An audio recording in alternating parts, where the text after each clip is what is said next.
Hey, what's up, everybody? Welcome to another episode of the Victorious Ones podcast, a place where gaming meets comics, meets sports, meets movies, as well as inspiration. Of course, I'm your host, King Von Jr. You can follow me on social media on Twitter/X at 301 King Von Jr. You can follow the show's Twitter/X page at Victory Pod One. You can also follow me on Instagram at Mr. King Von Jr. For those that are watching by way of YouTube, watching by way of Facebook Live. Of course, the handles are right there on the bottom. Mr. King Von Jr. on Instagram. Of course, you can also follow the show's Instagram page at Victorious Ones Podcast. I'm also the social media producer for the Unpopular Review Wrestling Show, Perfect Flex Talk Radio, of course, which comes on Mondays at 6, hosted by a friend of the program, Mike Knox. And of course, congratulations, first and foremost, of course, you definitely have, a lot of stuff to talk about right now. Um, of course, first and foremost, congratulations to the Philadelphia Eagles for winning their second Super Bowl at Super Bowl 59 as they destroyed the Kansas City Chiefs 40-22 with Jalen Hurts winning the Super Bowl MVP award. This is, his first Super Bowl of his career. I have two attempts. So in this game, Jalen made history as not only the fourth black quarterback to win the Super Bowl, joining the likes of Doug Williams in Super Bowl 22. Of course, Russell Wilson in Super Bowl, Super Bowl 48. I want to say, yeah. Like I say, yeah. Of course, Russell Wilson, Super Bowl 48. Patrick Mahomes has done it 3 times, and now it is Jalen Hurts who's the fourth in that company. Very elite company, by the way. Someone like Jalen who's definitely bet on himself. Someone who has been very consistent, very polished, very poised, very professional, prolific. How about those P's? But of course, Jalen has been absolutely amazing. He's been absolutely brilliant. The fact that he has outplayed Patrick Mahomes not once but twice in the Super Bowl. But this time when he outplayed him, he ended up winning. And so. And so I will say it was definitely a great game. And at first I was kind of torn, but then at the end of the day, my wanting to see Saquon and Jalen get a ring outweighed me wanting to see the Chiefs do a three-peat. Especially with all the Taylor attention and all that type of stuff. With Travis Kelce, I'm like, they try and do that. And plus, Kansas City has not been really playing up to par, really at their best this season anyway. And so there have been a lot of games where they have gotten assistance. Let's just call it what it is. From those guys with the Foot Locker shirts called, aka the referees. And it just so happened that that end up coming back to bite them in the worst possible time. So Philly's defense is really what carried a lot of this game.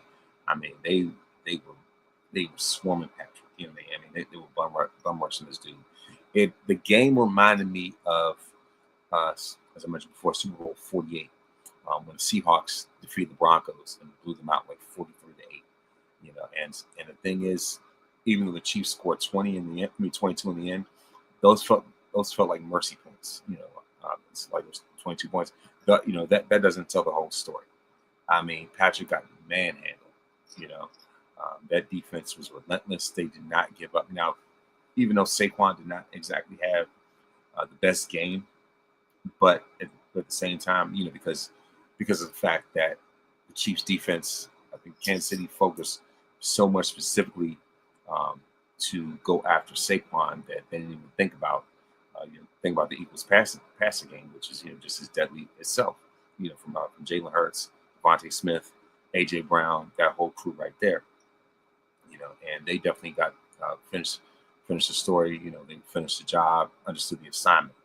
And when I say that, Jalen was on his assignment, on his A game, he was definitely on his A game. So let me see if I can look up the score. But yeah, and not only that, but of course, I'm also going to go into talk about the halftime show as well. and this is just in terms of news and entertainment. Then eventually I'm going to get to the wrestling news, wrestling news as well. So let's see what it is. Yeah, so like I said, the Eagles routed the Chiefs 40-22. Patrick Mahomes was not on his A game. Neither was Travis Kelce. Travis's decline has really been on display, and let me see what it is. Actually, you know what? So I actually know what here it is. So when I say Jalen outplayed Patrick, it was in the sense of, especially when it came to efficiency, when it came to the quarterback rate. So here's a stat line. Jalen Hurts had 221 yards with a 119.7 quarterback rating, 2 touchdowns, only 1 interception. Patrick Mahomes, 257 yards, 95.4 QB rating, 3 touchdowns, 2 interceptions. And then when you look at the rushing yards, it's not even a contest. Jalen Hurts, 11 carries for 72 yards, 1 touchdown. Patrick Mahomes, only 4 carries for 25 yards. And Jalen Hurts, got the 1 rushing touchdown for the Eagles. Like I said, Saquon was not exactly at his best, but I'm happy for him, especially with the way that with the way that the Giants treated him, and the way that they just devalued him in the sense that they chose a very mid quarterback in Daniel Jones instead of him, and so I felt that was very insulting to Saquon's talent, and so I know that he's way more valuable than what the Giants believed he was, but that's another story. Anyway, Devontae Smith had 69 yards, 4 receptions and a touchdown. Xavier Worthy had 8 receptions, 457 yards, 2 touchdowns. And so it's just like when it came, of course, the Eagles, outplayed the Chiefs in total yards, 345, 275, rushing yards winning the contest, 135-49. Passing yards, like I said, Kansas City had the advantage. When it came to first downs, wasn't in the contest. Eagles had them locked down 21-12. Tied for passes for first down, rushes for first down. Philly had them on lockdown when it came to that. Now, when it came to defensive interceptions, the Eagles had the upper hand, 2-1. Defensive sacks, of course, the Eagles had 6, and Philly had more time of possession. So clearly, Kansas City was definitely outmatched. So congratulations to the Eagles for finishing their story. Even though, like I said, I'm not exactly a fan of them myself, to be honest with you, as you all know. But at the same time, I'm glad to see, see a team that has greater representation, especially when it comes to Black History Month. A team such as the Philadelphia Eagles. And then when I found out, that the Chiefs were, going to be endorsed by 47, I'm like, yes, official. I'm going with Philly. No matter what. But as I said before, especially when it comes to Saquon, because he was, because of the fact that he was my franchise player in fantasy football league. So I'm just going to go ahead and throw it out there. And I definitely made out very well. I finished in 3rd place in my ESPN fantasy league because of Saquon. He definitely got me a whole lot of points, and I figured that this investment was going to pay off with him arriving with a better team, and eventually he was going to get a championship. You know what I mean? And so I knew it was going to be between either him and Derrick Henry that was going to walk away with the ring this season. It turned out to be Saquon. So, so of course, like I said, congratulations to him. You know what I mean? And wish you nothing but the absolute very best. Except when it comes to playing my team, even though they're going to outplay Dallas anyway. Let's just call it what it is. So other than football talk, the biggest headline out of this Super Bowl weekend was not just the game, but the halftime show itself. And I know that there were a lot of, matter of fact, that Kendrick is definitely among the most watched halftime performances of all time, as far as just by himself. Even though his first official Super Bowl appearance was 3 years ago in Los Angeles when Dr. Trade brought up his West Coast aftermath Avengers, if you will, You know what I mean? And so, but now in this case, Kendrick was the sole headliner, and he was not alone. Because his special guest happened to be SZA. You know what I mean? Especially because of the fact that they're going on tour this year in the summer. It's like from spring through summer. But yeah, and they have amazing chemistry. You know what I mean? Like when it comes to their chemistry, as far as hip hop and R&B, you know what I mean? And I mean, first off, they did the soundtrack of Black Panther together. They've done the same record label together, TDE. You know what I mean? And also, I'll say two great songs on this latest GNX album. Especially my favorite one that they performed at the Super Bowl was Luther, the tribute to Luther Vandross. And so, and I will say, SZA did not disappoint at all whatsoever. And when it comes to their chemistry as far as that, just real quick, some almost like a Shaq and Kobe, Rice and Montana type of thing, as far as that, if not Magic and Kareem, as far as their chemistry. But yeah, like I said, as far as that, though, when it comes to the overall performance, getting straight to the point, I will say that it was a very divided audience. I'm not going to lie. For the record, I will say I would rather have seen Kendrick than see Lil Wayne throw up on himself and pass out within the first 5 minutes of his performance. That's pretty much what it is. Lil Wayne's at the point where he's a shell of himself, a shadow of himself, mumbling, as other live performances came and remember his words and all this other type of stuff. Did you really want to see that? And so I know they were talking about other New Orleans acts and things like that. But let's call it what it is. The NFL at the end of the day is a business, and clearly Kendrick it's bigger, it's bigger dividends, if you will. You know what I mean? And so it's just like, I'm not sure if some of those other artists will really resonate like that on the larger stage, like the Super Bowl. No offense, but I mean, let's call it what it is. At the end of the day, regardless of how you felt about the presentation of the performance, if you had to choose between that and like I said, Lil Wayne, who's washed and shadow himself, I'd rather go with Kendrick. You know what I mean? And so, and also the fact that the fact that he took out that time to make a statement with his performance, and I mean everything about it was a statement. So, for the record, I don't want to sound like one of these people that try to explain something that goes over people's heads, right?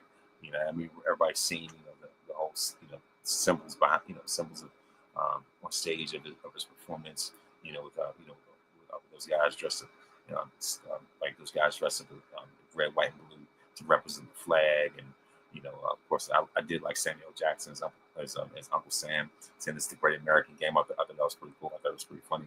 That definitely added a great element to his performance, and so and just like just narrating 4 different songs, and like all the different meanings of symbolism that represent like Black culture and in America, and just our story, our American story, and all that type of stuff. Like I'm not really gonna dive into all that because because the presentation spoke volumes in itself. You know what I mean? But I will say that I did like how he used his gift to like I said, to make an impact, to make a statement on a platform like that, and how Kendrick is more than just a rapper. He's more than, he's a lyricist, he's a poet, and all everything like that. And so Kendrick is someone who speaks to the issues not only within his community, the country, but also even within himself. And he's an open book. about all those things. That's what his, that's what his career has been about. I know people have, asked my opinion about it. And so, like I said, I can't speak for anybody else, but that is what I get out of Kendrick Lamar, right? He's a throwback to the likes of Tupac. You know what I mean? He's heavily influenced by both Tupac and Dr. Dre. You know what I mean? Like that's the era that he grew up in, just like myself. And so he takes the inspiration from Pac, much like how Kobe took inspiration from Michael Jordan. You know what I mean? Much like how whatever example, that one especially. But that's really what it is.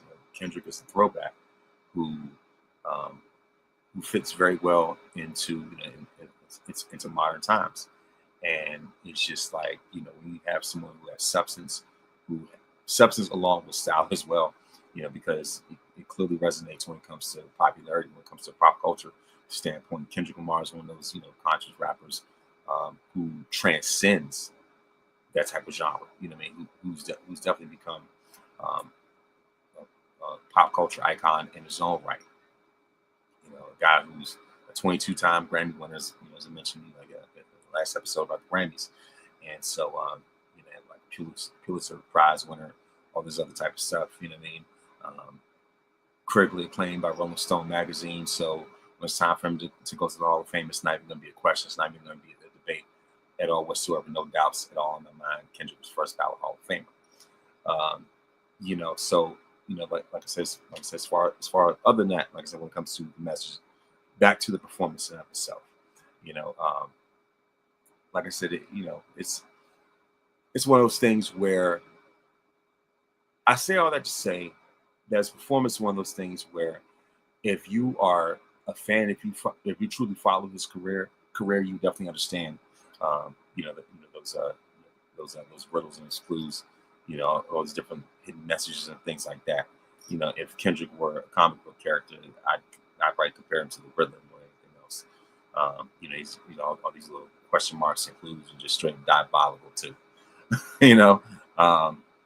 So yeah, like I said, if anything, when it comes to Kendrick, you just have to be someone who follows his career to know what to know what he's saying. A lot of people that were saying like there are a lot of people who said that they didn't understand the word that Kendrick was saying. My dad included. And so I explained to him. I was like, look, the thing is, you have to, you have to follow his career to really know that. I definitely understood what what he was saying, but like I said, if anything outside of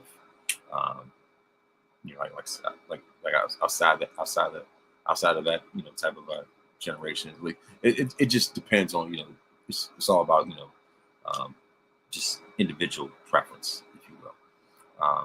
But at the same time, there's a section of people who say that they did not understand what Kendrick was saying, but they'll be quick to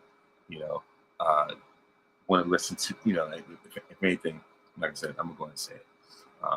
Some of the same people who say that they didn't understand what Kendrick was saying will be some of the same ones who have no problem turning on Pearl Jam and you can't even understand a word that dude says. Some of the same people who complained about Kendrick's performance, would rather see AC/DC practically crawling on stage, can barely move. Same people who claim that they didn't understand, some of the same people, not all of them, but a certain type of group, who you are. Some of the same ones who said that they couldn't understand what Kendrick was talking about and hating on his performance, were the same ones who had no problem wanting to see Metallica go up there for the Super Bowl and run the risk of James Hetfield having his arm caught on fire again or something like that, pyro, so there's, like some of the people that know who they are, and I know what type of audience that is, the same ones, who, like I said, who complain and moan about Kendrick, You know what I mean? Like, probably rather have Kid Rock again or something like that. I mean, come on now. I like this is one and out the other. You know what I mean? So it's one thing if it's a personal, if you generally just just wanted to, you know, didn't really want to get no history lesson, right? It's one thing if somebody didn't want to, watch the halftime performance to try to get some type of history lesson or whatever, right? But to, you know, dog it as the worst thing ever, nah, I ain't with that because I know I've seen far worse, way worse halftime shows than that.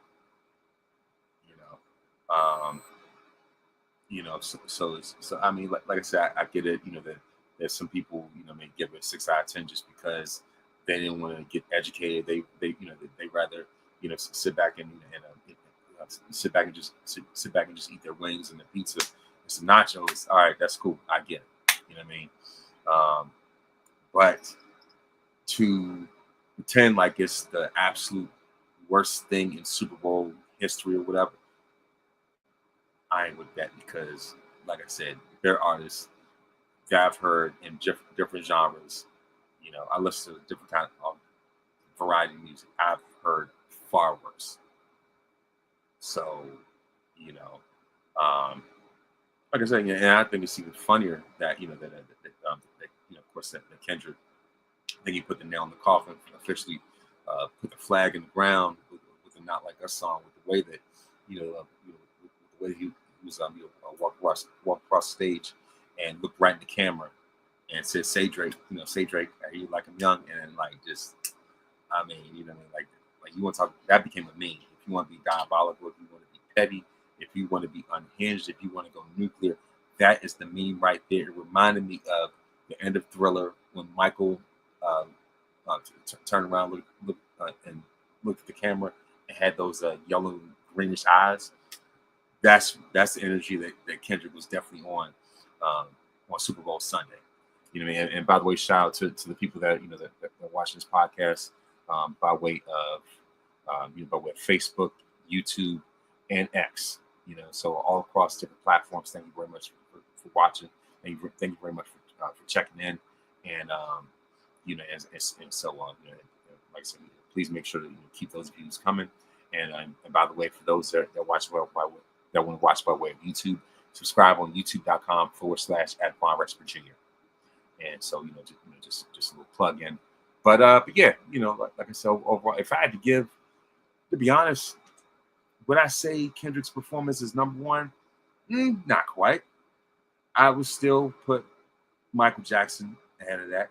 I would still put Prince, playing Purple Rain in the Rain ahead of that. I would still put the Dr. Dre performance, from Super Bowl, Super Bowl 46 ahead of that. I mean, Super Bowl 56, excuse me.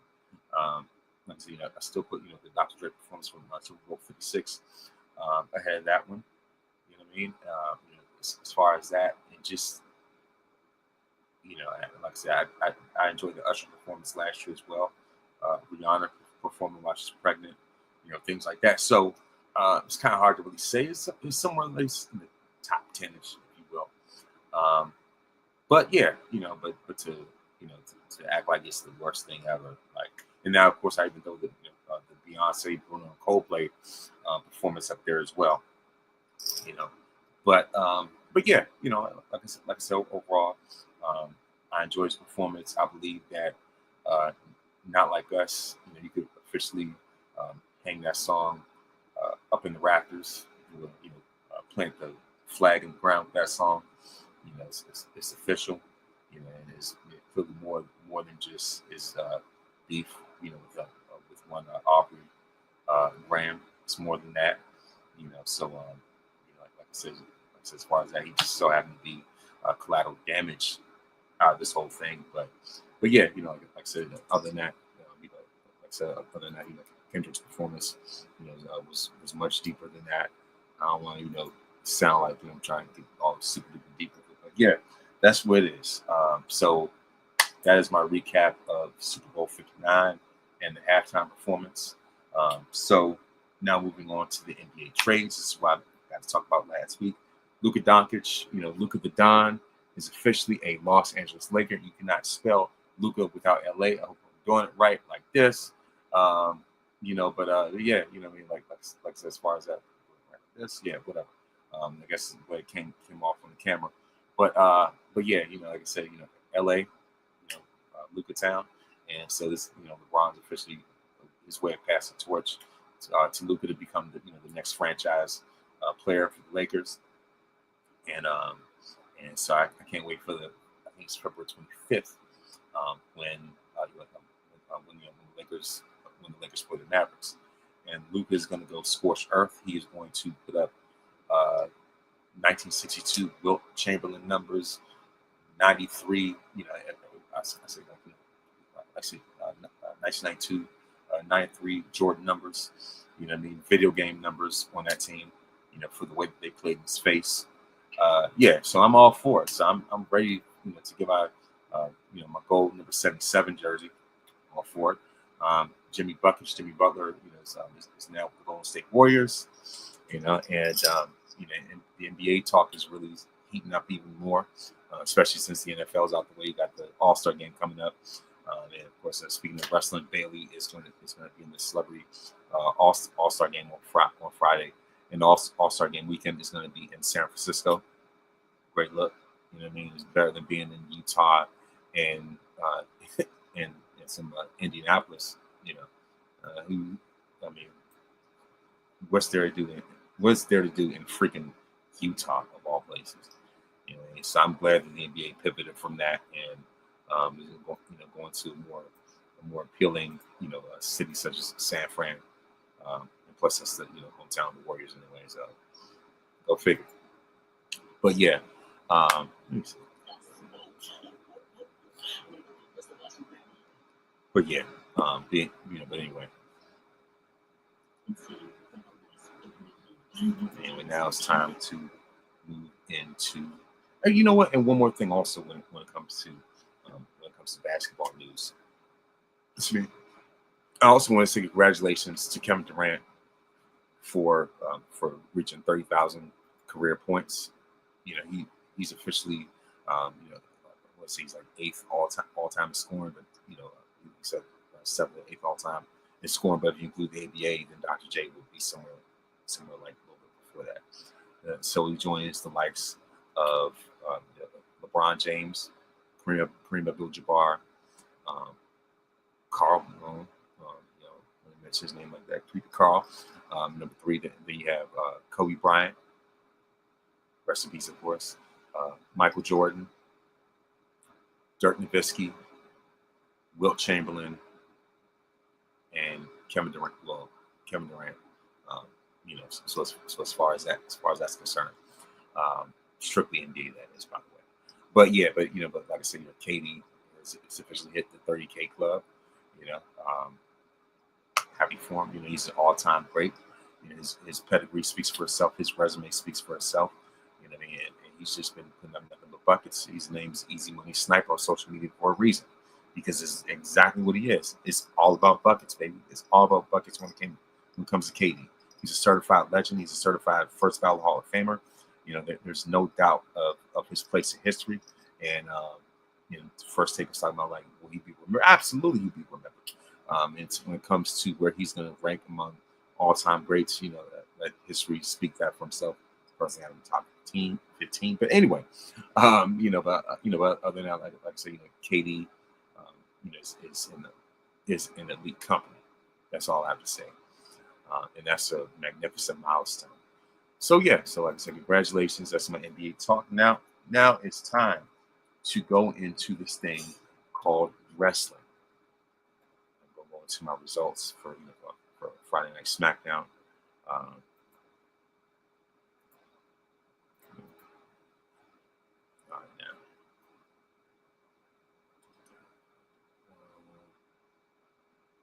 It's going to be it's about the SmackDown after the Royal Rumble, and so And by the way, speaking of SmackDown, I'm going to be at Friday Night SmackDown.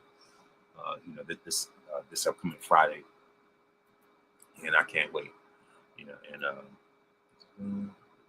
all right. These results. All right, yeah. So of course, when it comes to Friday Night SmackDown, Solo Sikoa ends his month-long absence with his attack on Cody Rhodes. That's the headline coming out of that. We see that Solo set sights on SmackDown's top prize. As we saw Jey Uso and Cody Rhodes start the show, they discussed the potential of possibly facing each other at WrestleMania 41. With Jey Uso as the Royal Rumble winner, that was his decision. And consider how special it'd be to headline WrestleMania against his former fellow former tag team champion, or to stand beside him as Raw and SmackDown respective world champions, respective champions on each brand. And so Cody welcomed either decision, but suggested that they should go and get drinks and celebrate if they're going to be rivals by the morning. And then of course the party gets interrupted with Jacob Fatu and Tama Tonga as they interrupted. And Jacob Fatu acknowledged that that Cody Rhodes took the Undisputed Championship from his family last year. And it was a fight that broke out before things could develop even more. And then later on, we saw that Jey Uso and Cody Rhodes defeated Jacob Fatu and Tama Tonga with pinfall after Cody hit the crossroads on Tama Tonga. So it was great to see that Tama took the pin instead of Jacob. But a great way to keep Jacob looking strong. And other news as far as SmackDown, we have Bianca Belair defeat Piper Niven by pinfall with the KOD as Bianca qualifies for the Women's Elimination Chamber match. Pretty Deadly defeated DIY by pinfall with rope assistant O'Connor Roll. Pretty Deadly earned a future shot at the WWE Tag Team Championships. We have Drew McIntyre defeat LA Knight and Jimmy Uso by pinfall after landing a Claymore kick. Drew McIntyre qualified for the Men's Elimination Chamber match. And by the way, it was a great segment, great promo between those three, leading to the match as well. And so I like LA Knight gave a little PSA when it comes to men's mental health. And it says, if your man's in a problem, to show your emotions. It reminded me of when Macho Man was on that episode of Arsenio Hall, and he talked about how it was all right for men to share their emotions, to cry, to have feelings. It reminded me so much of that. And just having LA Knight is on the Slim Jim commercial, just like Savage did. Go figure, right? But yeah, in the end, Drew McIntyre won that triple threat and advanced, qualify for the Men's Elimination Chamber match. Damian Priest and Braun Strowman discussed the next week's triple threat match against Jacob Fatu. The winner was going to qualify for the Men's Elimination Chamber match. Kevin Owens called Sami Zayn a horrible friend, and a pre-recorded video from his car, like he usually does. Kevin Owens is right in this instance. Kevin Owens is definitely someone who keeps the same energy, stays consistent the whole time. Ever since Roman just tormented him, for the longest time. Even with Roman trying, running him over with that cart and all, everything like that. So Kevin Owens keeps that same energy. So I respect that out of him. Carmelo Hayes defeats Cesaro by pinfall with nothing but net. And I like how Melo did that shovel gesture, on the top rope like this, to show that he's not being buried. So clearly Melo does pay attention to the internet. I'll just leave it at that. And then of course we have Charlotte Flair and Tiffany Stratton finally meeting face to face and trading words with each other about potentially facing each other at WrestleMania. That's definitely a match that some of us want to see. The Stratton and Flair affair, if you will. It's pretty lame name, but other than that, but yeah, it really feels like it would be like a point in Spider-Man match, a Spider-Man meme match. And then Nia Jax revealed that she'll challenge Tiffany for the WWE Women's Championship next week. So that's going to be this upcoming Friday on SmackDown. I can't wait. First time seeing Nia actually wrestle SmackDown in DC. Alexa Bliss defeats Candice LeRae, by pinfall after hitting a twisted DDT. Then Bliss qualifies for the Women's Elimination Chamber match. So those are some of the main highlights coming out of SmackDown. And now it is time to review Monday Night Raw on Netflix.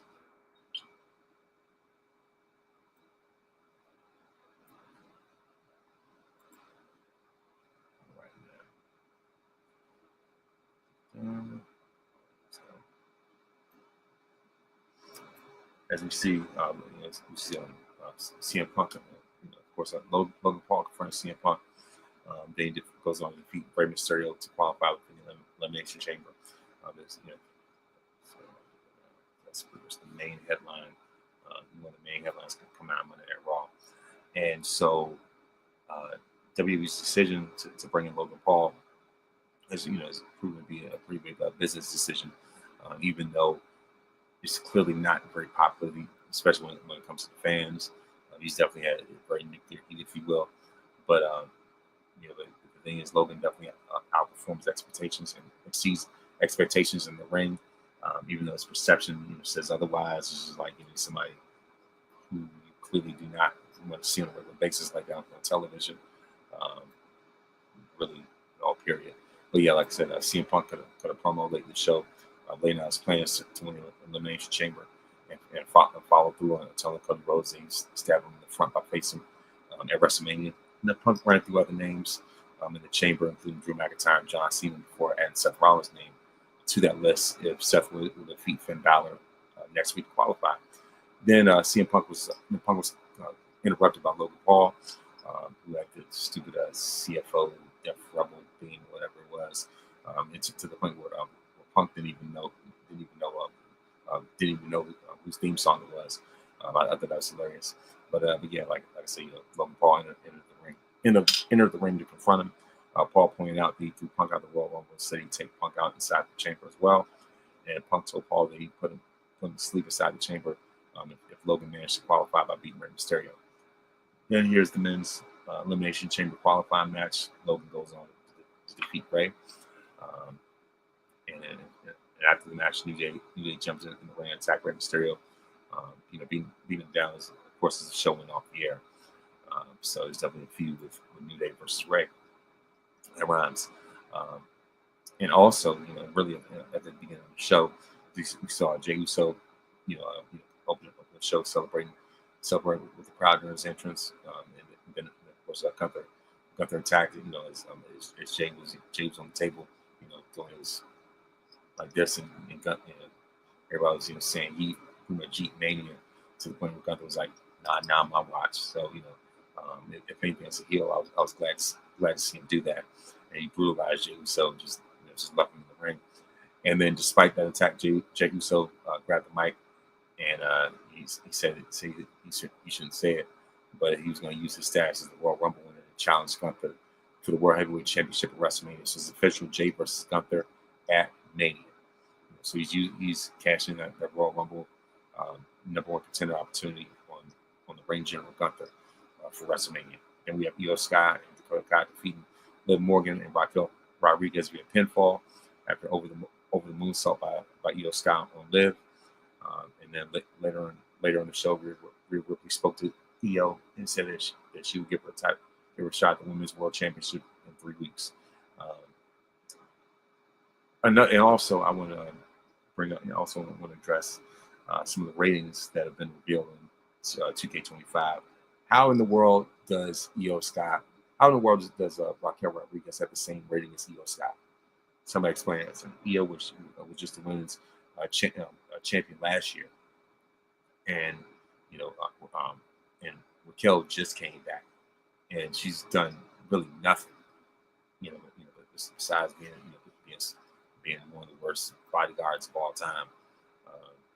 Like she has no connection whatsoever. She's just like there to be there at this point. So how is it that they have the same rating? The math ain't math on that one. That's just me going off steam. But anyway, for the women's Elimination Chamber qualifying match, Bayley defeats Lara Valkyria by way of pinfall. Gary Dominic and Carlito attack AJ Styles. I will say that the AJ Styles, like I said, you can tell that AJ he's definitely starting to show his age more and more. But yeah, like I said, as far as that, Dominic and Carlito attacking AJ Styles. And by the way, shout out to AJ for coming back with his old theme music as well. And we have Seth Rollins and Finn Balor trading words after Balor interrupted his interview. And Rollins says his path to WrestleMania is becoming clear after seeing Jay challenge Gunther. And so now Rollins knows that he just needs to win the Elimination Chamber to face Cody at WrestleMania. Then Finn interrupted him, saying everyone can see Rollins is falling apart. They'll finish the job when the two meet in the Elimination Chamber qualifying match next Monday. So so it's very much see that the plan has been set. The course being set even more. Now we have Seth Rollins and Finn Balor in an Elimination Chamber qualifying match next Monday. Chances are it's looking like Seth Rollins can end up taking that. And then now it's time for NXT. And when I say that this was an amazing episode of NXT, I am not exaggerating at all whatsoever. It was definitely a huge surprise, I will say. As far as that, and so, all right, so of course we have Bayley versus Cora Jade, and the winner, by the way, the winner of this match is Cora Jade, and so there's definitely a huge win for Cora, and it can be even bigger when NXT General Manager Ava announced that she would be added to the women's title match at Vengeance Day. But what was the biggest reason for Bayley losing was that she was distracted by Roxanne Perez, who was dressed as Hugger Bayley. It was a blast from Bayley's past. Like I said, dressed as Hugger Bayley from NXT. Side ponytail, whatever. That's exactly what Roxanne looked, and so it was a great distraction. By the way, came out to Bayley's old music, dressed in her old gear, and so.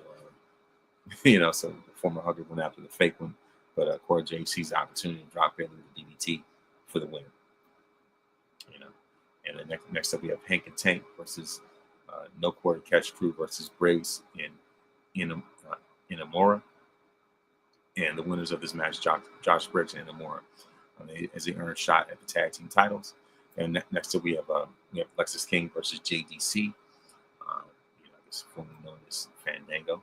Of course, for the NXT Heritage Cup, and the winner of this match, and still the Heritage Cup champion, is Lexis King. And so, all right, back to this game. I thought it was pretty strange how WWE acknowledged him as Fandango last week. They chose to go out by a different name this week. But yeah, I guess because of his status with TNA. But anyway, we have Nikita Nikita Lyons versus Zarya. And so it's just funny how Nikita was definitely popping off the mouth, telling all type of trash, saying that she was going to beat her, and boy was she absolutely wrong. And of course, Zarya, definitely finished the job and was a hero in this match. Of course. And the thing is, Nikita hit the mat pretty hard when she missed her version of the Vader bomb. And of course, at first it looked like Nikita was going to have the upper hand until Zarya uncorked her German suplex and threw her across the ring. And Zarya, hit her version of an F5 for the win. So that was great to see. Congratulations to Zarya. For beating Nikita Lyons. So if there was one guy to go, Nikita's definitely on that list. And next up, we have this, and also there was a promo between Obafemi and between Obafemi, Grayson Waller, and Austin Theory, and so it looked like there was seeds of dissension, taking place between A-Town Down Under. It looked like that the inevitable was going to happen, that they were going to break up, and only to pull the wool over his eyes and troll him and double team. So I'm not a big fan of seeing Oba get punked like that as a champion. You know what I mean? And so I definitely look forward to seeing him, of course, annihilate both of those jabronis, who are definitely not in his league at all whatsoever. And just getting that off my chest. And last but not least, we have the NXT North American Championship in a steel cage match. But before that, Trick Williams gave an interview about his upcoming strap match against Eddie Thorpe at NXT Vengeance Day. And there was even a vignette where Eddie Thorpe was talking about getting ready for his strap match with the strap itself. So it's definitely gonna be probably gonna be the main event in of itself, like the biggest match of that night. But yeah, of course, Trick gave his interview, before the cage match for the North American Championship. And so, and what happened next, right after that, caught everybody off guard, because the neighborhood legend, Ricky Starks, do this, I'm going right, made his debut as he arrived in the crowd and gave a promo as the fans chanted his name. And so Ricky has been freed. Salute to Black Wrestling for the Free Ricky Starks campaign, because Ricky is officially a free man, And I find it funny that that Ricky showed up in the crowd and audience the way the Edge used to do it, used to come through the crowd back in the day. And the reason why I say that is because there's this promo that I saw online that just happened to resurface where Edge was talking about, Adam Copeland, whatever you want to call himself, or somehow how AEW is pushes some of the best pushes wrestlers to be in better places or whatever, pushes them to be in better places. It's funny that he says that because it certainly pushed Cody to be in a better place in WWE. It pushed CM Punk back home to WWE as well, in a better place. It pushed Jay Cargill and Ricky Starks to a better place called WWE. So yeah, so when it comes to pushing wrestlers to to better places, he ain't lying about that. That's absolutely what they do. So yeah, but yeah, like I said, as far as that, that was definitely a bombshell. And the thing is, I know that there were talks of some talks of Ricky's contract being up and him being a free agent, but little did I know that this dude was going to show up in WWE like that fast, though. Like, you know what I mean? And so yeah. So as far as that, that, like I said, that was definitely the headline. The headline this the whole time. And yeah. So and of course I'm looking forward to NXT Vengeance Day. So I definitely look forward to a three-way match between Oba, Theory, and Waller. So I'm looking to see that there's going to be the A-Town Down Under is officially going to start crumbling after they lose this match. And so I look for that. And you know what? Actually, you know what? Let me go back to to the cage match. But yeah, like I said, before I get beside myself, it was Tony D'Angelo, Tony D'Angelo versus Ridge Holland for the NXT North American Championship. And so, and of course, early on, Ridge Holland took control early and dominated the champion through the break, and he used the cage to inflict extra damage. But most of it came from from Ridge's offense. And so, and even though Ridge came close to winning several times before the Don himself made his comeback. And then, and of course, Holland ended up taking the crowbar from Izzy Dane, and he used it to attack his opponent, but he only got a 2 count. Then Tony D'Angelo used the crowbar against Holland before hitting a big spine buster for the win. And it was definitely a hard-hitting match. Izzy Dane ended up turning on the family when Sean Spears and his goons showed up. So it looked like we now have 2 feud groups with early numbers moving forward. You know what I mean? So of course, you have family versus Sean Spears and his weirdo goon squad, whatever. But for Izzy Dane to turn the tables, I was like, oh my gosh, like really? like unexpected swerve. So as far as that, those are my reviews when it comes to the week in wrestling, as well as as well as the Super Bowl, Kendrick's performance, all those things. Like pretty much, I've gotten everything that could off the table. And so now, before I go, it's time. You know, this was before I go. I like to give birthday shout outs. On February 11th, Kelly Rowland from Destiny's Child turns 44. Brandy turned 46. February 12th, the late great basketball Hall of Famer, icon, 11-time champion Hall of Famer Bill Russell would have turned 91. On the same day, comedy legend Arsenio and talk show host Arsenio Hall turned 69. Josh Brolin, better known as Thanos in Infinity War and Endgame, turns 57. February 13th, NFL Hall of Famer, legendary wide receiver Randy Moss turns 48. Chris Bay turns 29 on the 13th as well. On February 14th, of course, Patriots legendary quarterback Drew Bledsoe turns 53. The world's most dangerous man, Ken Shamrock, turns 61. And on February 15th, Meg Thee Stallion turns 30. Lynn Whitfield from the thin line between Love and Hate and Greenleaf turns 72.